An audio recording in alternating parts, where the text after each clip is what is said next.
Hello student, आज chemical bonding में नया लेक्चर फिर से लिमिटेशन ऑफ द आर्किट। ये जो आर्किट रूल्स है बच्चों, आउटर मोस्ट सेल में हम अब तक यही जानते थे कि सेंट्रल एटम का जो आउटर मोस्ट सेल कॉन्फ़िगरेशन होता है वो 8 होता है। सेंट्रल एटम क्लियर होता है। आउटर मोस्ट सेंट्रल एटम क्या है, जो साइड में एटम्स उनके तो होगा ही, किसी कंपाउंड का जो सेंट्रल एटम है उसका भी क्या होता है, 8 होता है। ठीक है, आपके रूल है। अभी लिमिटेशन का अपवाद एक्सेप्शन का दूसरा नाम है केमिस्ट्री। यहाँ हर जगह आपको एक्सेप्शनल मिलेंगे, एक्सेप्शन केस मिलते ही रहेंगे और उसके रीजंस भी आपको दिए जाएंगे ऐसा क्यों है। ठीक है, तो बहुत इंटरेस्टेड है formation of electron deficient compound. Okay, यहाँ देखेंगे BF3 दो कंपाउंड को कंसीडर कर रहे हैं और AlCl। ओके बेटा, और भी कंपाउंड है, मैं यहाँ एक्सेट्रा भी लिख देता हूँ, लेकिन दो पे चर्चा करें। BF3 ये सेंट्रल एटम, बी से मैंने कितने फ्लोरीन लगा दिया। बोरान के आउटर मोस्ट में होते कितने में, यही मतलब दिखाता चलो। बोरान में होते हैं 2 और ये बोरान को चाहिए 5 इलेक्ट्रॉन्स और आउटर मोस्ट में यहाँ पे कोवैलेंट मॉलिक्यूल है, कोवैलेंट बॉन्ड फॉर्मेशन करेगा ये, तो इसके पास इलेक्ट्रॉन है 3, 1 2 एंड क्लियर बेटा, 1 2 एंड 3। तो मेरा मेन मोटो है, मेन कॉन्सेप्ट होने वाला है जो अगर बोरान पे 1 2 3 है तो जो फ्लोरीन है हमारा, फ्लोरीन के आउटर मोस्ट में कितने होते हैं, ऐसे ही क्लास में 1 2 4 2 6 और ये 1 2 3 4 5 6 एंड 7, 1 2 3 4 5 6 एंड 7। क्लियर है। यहाँ पर मैं अब देखने वाला हूँ बेटा कि बोरान जो है 3 ही इलेक्ट्रॉन है तो 3 ही शेयरिंग में लगाएगा, ज्यादा तो है नहीं बैलेंस इलेक्ट्रॉन कहीं और लेके शेयर करे, तो जो इसके पास है वहीं से शेयर करना शुरू करेगा। 1 इलेक्ट्रॉन शेयरिंग, इधर से भी 1 इलेक्ट्रॉन शेयरिंग, इधर से भी 1 इलेक्ट्रॉन शेयरिंग। तो यहाँ भी जो बॉन्ड बन के आया निकल के B F F F, okay, ये हो गया। अब यहाँ बताइए बोरान के पास 3 थे, 3 शेयरिंग में इसके इन्वॉल्व हुए तो 6 हो गए। तो अब यहाँ पे मैं क्या बोलूंगा, इस सेंट्रल एटम में कितने इलेक्ट्रॉन टोटल, 6 इलेक्ट्रॉन। तो ये आपका क्या है, आपके इनकम्प्लीट हुआ कि नहीं, इनकम्प्लीट है। You can say incomplete form. Clear है। यहाँ पे जो है एक लिमिटेशन है, कुछ जगह पे ये पूरे नहीं होते, जैसे AlCl एक बॉन्ड बना रहे हैं, 3 इलेक्ट्रॉन होते हैं, इसमें कितने हैं, 6। ठीक है, यहाँ पे हम बोलेंगे इस बात को कि central atom boron aluminium atom 6 electron only, the octet rule is alright. यहाँ पे ऑक्टेट रूल क्या होगा, फॉलो नहीं होगा। अब पीसीएम, अब यहाँ पे फॉर्मेशन ऑफ कंपाउंड, दूसरा formation of compound in which central atom more than 8 electron. ठीक है, कुछ ऐसे भी कंपाउंड होते हैं जहाँ पे सेंट्रल एटम में क्या होते हैं, मोर देन 8 इलेक्ट्रॉन। देखते हैं फास्फोरस, तो इसके साथ 5 चाहिए, 1 2 3 4 एंड आपको पता है कि फास्फोरस कितने इलेक्ट्रॉन, 5, 1 2 3 4 एंड क्या हो गई, क्लोरीन कितने आपको पता है, 7, 1 2 3 4 5 6 and 7, 1 2 3 4 5 6 and 7, 1 2 3 4 5 6 and 7, 1 2 3 4 5 6 and 7। Cl कितना, 1 2 3 4 5 6 एंड। क्लियर है।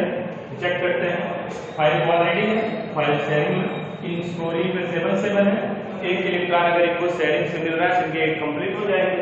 या फिर पीसीएल 5 मॉलिक्यूल जो बोलते हैं फास्फोरस पेंटाक्लोराइड। ठीक है, यहाँ पे 1 इलेक्ट्रॉन की शेयरिंग, यहाँ भी 1 की शेयरिंग और यहाँ भी 1 की शेयरिंग और यहाँ भी 1 की शेयरिंग और यहाँ भी 1 इलेक्ट्रॉन की शेयरिंग। तो यहाँ पे आप देख सकते हो कि फास्फोरस के पास 5 तो खुद के वैलेंस इलेक्ट्रॉन थे, 5 शेयरिंग से आ गए, तो टोटल इलेक्ट्रॉन कितने हो गए, ठीक है, 5 5 10 इलेक्ट्रॉन। तो फास्फोरस के वैलेंस इलेक्ट्रॉन टोटल कितने हो गए? 10 इलेक्ट्रॉन, ठीक है। The central atom has 10 electron, ठीक है। तो such compounds are called hypervalent compound. ऐसे कंपाउंड को क्या बोलते हैं? Hypervalent compound. क्या बोलते हैं इनको? Hypervalent compound. क्या बोलेंगे? Hyper valent compound. क्लियर हुआ? यहां पे देख रहे हैं आप मोर देन 10 इलेक्ट्रॉन, तो सेंट्रल एटम इनकम्प्लीट। और इसके बारे में आप जान लें, जो सेंट्रल एटम आपका जो है मोर देन 8 इलेक्ट्रॉन है, ये रहते कैसे होंगे? तो फास्फोरस का क्या होता है, इसमें डी ऑर्बिटल होते हैं। फास्फोरस, सल्फर, आयोडीन, इन सब के पास क्या होते हैं? डी ऑर्बिटल्स होते हैं। और डी वैकेंट ऑर्बिटल में क्या होते हैं? ये अपने इलेक्ट्रॉन को क्या करते हैं? एक्सपेंड करते हैं, ठीक है। और ये किसमें चले जाते हैं? वैकेंट डी ऑर्बिटल में चले जाते हैं, ठीक है। तो इसी वजह से क्या होता है, यहाँ पे ये ठीक यहाँ पे रहते हैं अपने एक्सपेंड ऑर्बिट के साथ, फास्फोरस, सल्फर और आयोडीन या ब्रोमीन, कोई भी। इसमें वैकेंट डी ऑर्बिटल होता है। वैकेंट डी ऑर्बिटल होने की वजह से इलेक्ट्रॉन इसमें क्या करेंगे? आसानी से एक्सपेंड कर सकते हैं। और कार्बन के पास, क्लोरीन के पास, इन सब के पास वैकेंट डी होता नहीं, ठीक। तो ये आपका था अगर लिमिटेशन ऑफ ऑब्जेक्ट। दो केस देखा आपने, जहां पे एक से ज्यादा था और एक केस देखा एक से कम था। और जहां पे एक है वहां पे कोई बात ही नहीं, ठीक।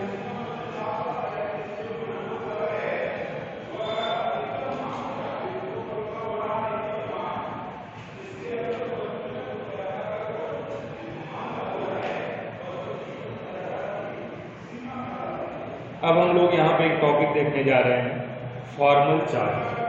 फॉर्मल चार्ज क्या होता है?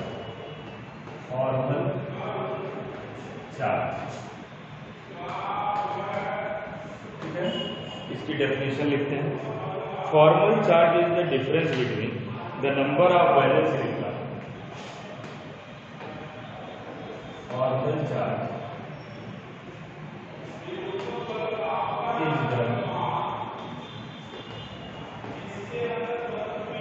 difference between the number of valence electrons, the number of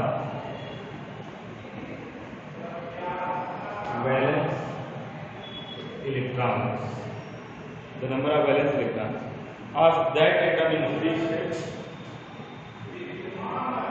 of that atom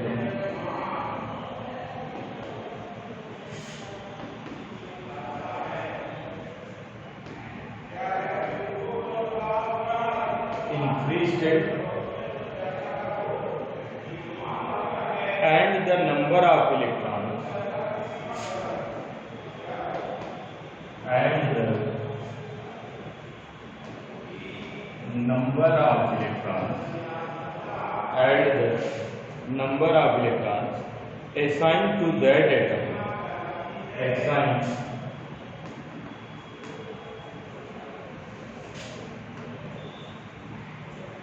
to that atom,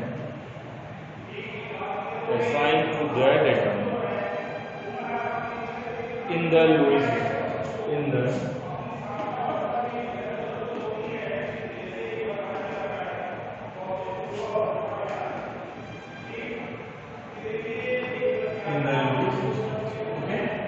यहाँ पे हम फॉर्मूला लिखेंगे, formal charge is equal to V minus L minus S by 2 is the important point. V minus L minus S by 2.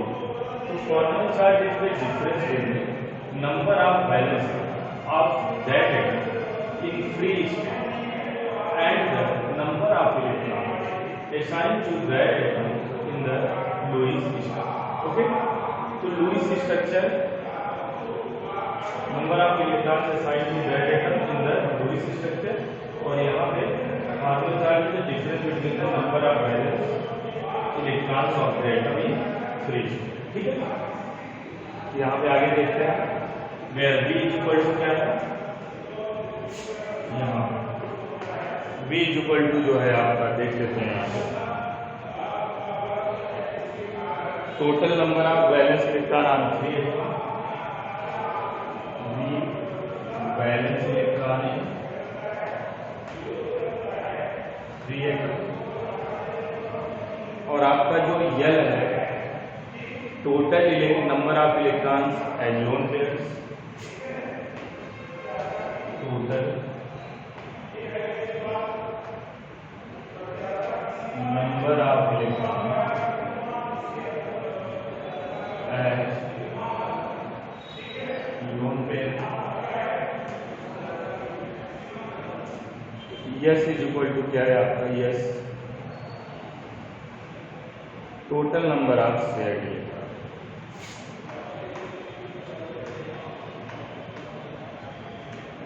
Total number of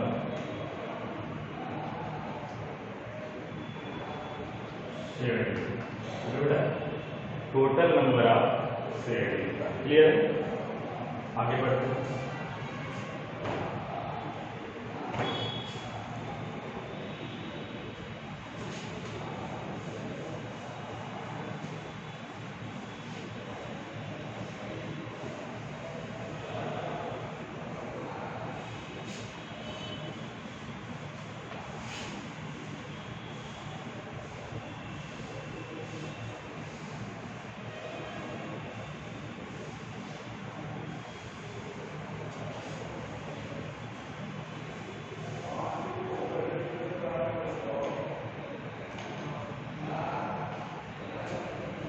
तो यहाँ पे बेटा बात करते हैं calculate the formal charge on sulphur atom in HSO4 minus. हमारा एक question है, calculate the formal charge, calculate the formal charge on sulphur atom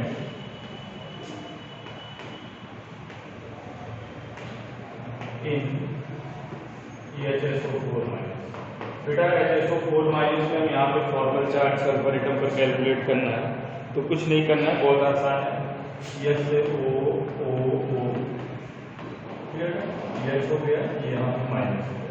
चलो कैलकुलेट करते हैं। पहला काम है कि हम valence electron on free sulphur atom, sulphur atom का जो वैलेंस इलेक्ट्रॉन होता है, फार्मूला हमारे पास क्या है फॉर्मल चार्ज का, B minus L minus S/2। Clear करते हैं। बैलेंस इलेक्ट्रॉन कितना है इसका, 6 है, माइनस है।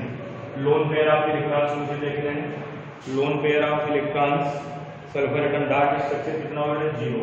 कितना है, 0।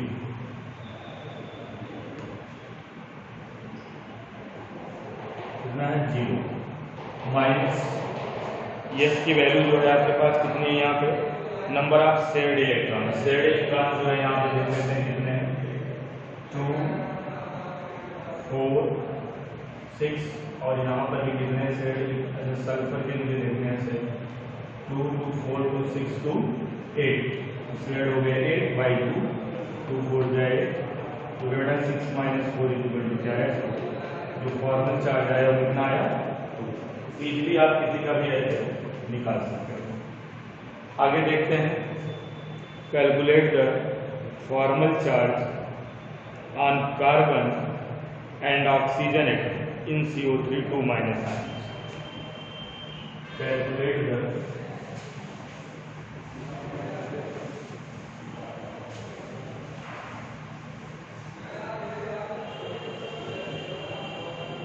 Calculate the formal charge on carbon and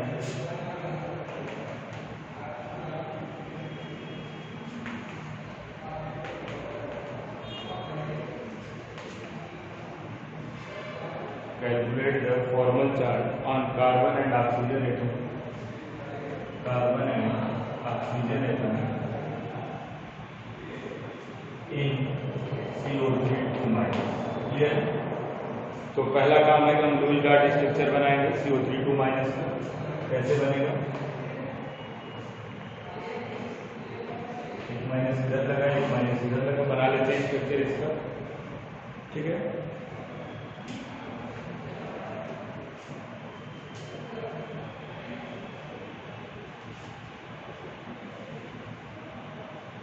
one electron की शेयरिंग है यहाँ पे, ऑक्सीजन 2 4 2 6,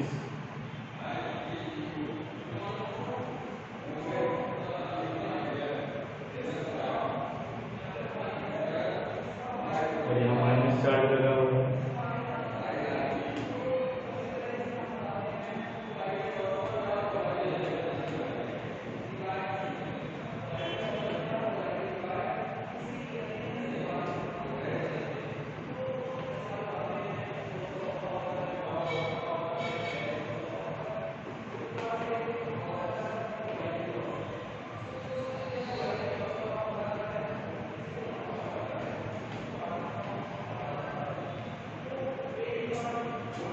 क्लियर है?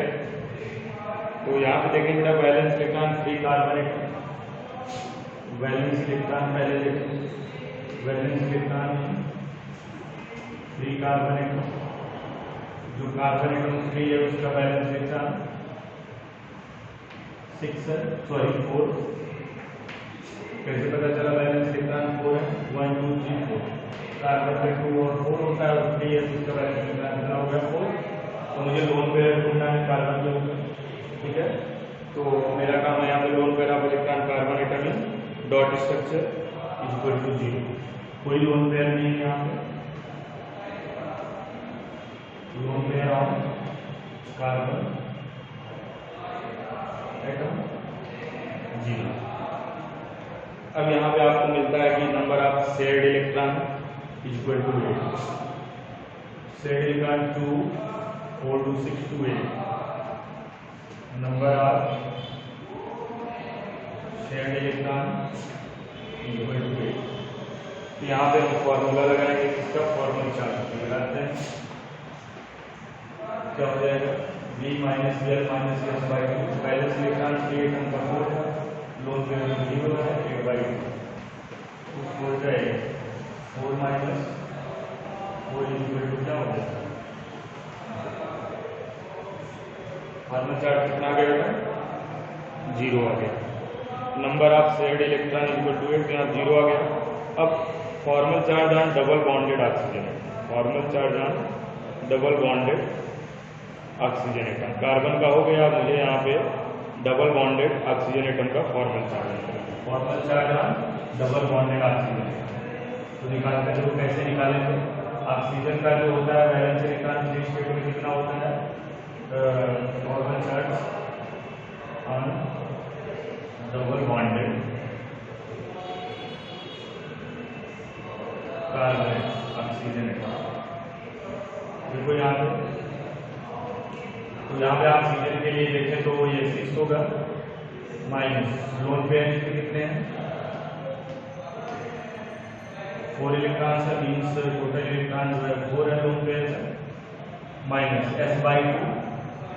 तो यस जो है हमारा नंबर ऑफ शेयर्ड इलेक्ट्रॉन, तो इसके जो शेयर्ड इलेक्ट्रॉन है नंबर ऑफ शेयर्ड, वो तो होंगे 2 ही shared electron, number of shared electron 4, क्योंकि जो शेयर्ड इलेक्ट्रॉन है कितने हैं? 4 है। तो हम यहाँ पे ये कह सकते हैं जो यस होगा हमारा total number of shared electron, इनके बीच जो शेयर्ड इलेक्ट्रॉन है 2 और 2 मिला के 4 बेटे 2 हो गया। ये 6 माइनस 4 माइनस 2 कितना आ गया? 0। ठीक है, अब सिंगल बॉन्डेड वाले को मैं चेक कर लूँ, इस वाले आप चेक करते हैं। यहाँ पे फॉर्मल चार्ज 6 माइनस, अब इस पे जो लोन पेयर था वो लोन पेयर आपका है 6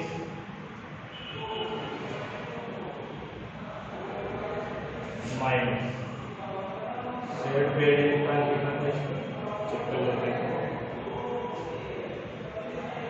6 माइनस, यहाँ पे क्या है? 2 बाई 2 कैंसिल हो गया, 6 माइनस 1, ये आ गया -1। ठीक है, फार्मूला सिंगल -1 तो V is equal to 6, L is equal to 6, CS is equal to, यहाँ पे बेटा V is equal to 6, L is equal to 6, CS is equal to 5। तो फार्मल चार्ज निकालना बहुत आसान है किसी भी एटम पर।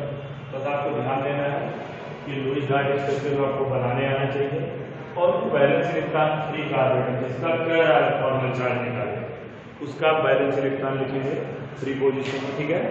अब जो है हमारा अगला लेक्चर होगा बैलेंस बॉन्ड थ्योरी, ठीक है, बैलेंस बॉन्ड थ्योरी। तो यहाँ पे जैसे सिग्निफिकेंस ऑफ फॉर्मल चार्ज की बात करें तो यहाँ पे structure having smallest formal charge on the atom is most stable, ठीक है, ठीक है।